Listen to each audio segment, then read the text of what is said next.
А Ухта отмечает 90-летие комплекса ГТО. Первым мероприятием, приуроченным к юбилейной дате, стал фестиваль для школьников.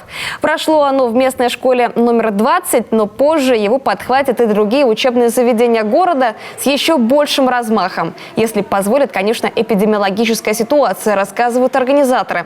В течение 3 дней юные ухтинцы будут сдавать зальные виды нормативов. Сначала у нас младшие школьники, потом среднее звено и в 3-й день уже старшие ребята, там 9, 10, 11 классы. У нас заявлены такие виды, как челночный бег, подтягивание, отжимания, в принципе, все зальные виды, пресс, наклон и прыжок в длину с места. Примечательно, что в Ухте сдавать комплекс норм ГТО активно приходят не только дети, но и взрослые.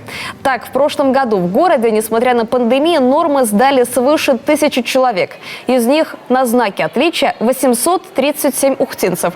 Причем в некоторых организациях города за успешную сдачу нормативов даже поощряют сотрудников. К обязательным относится это бег на длинную и короткую дистанцию, силовые упражнения, будь то подтягивание, рывок гири или отжимания в зависимости от возрастной категории и от половой принадлежности, так скажем.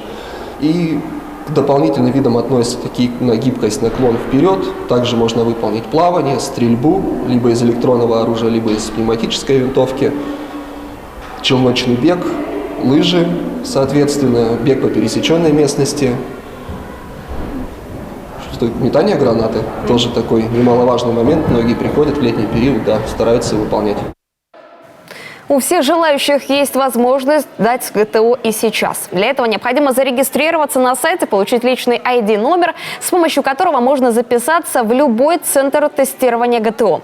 Также с помощью личного номера можно будет просмотреть свои результаты на сайте.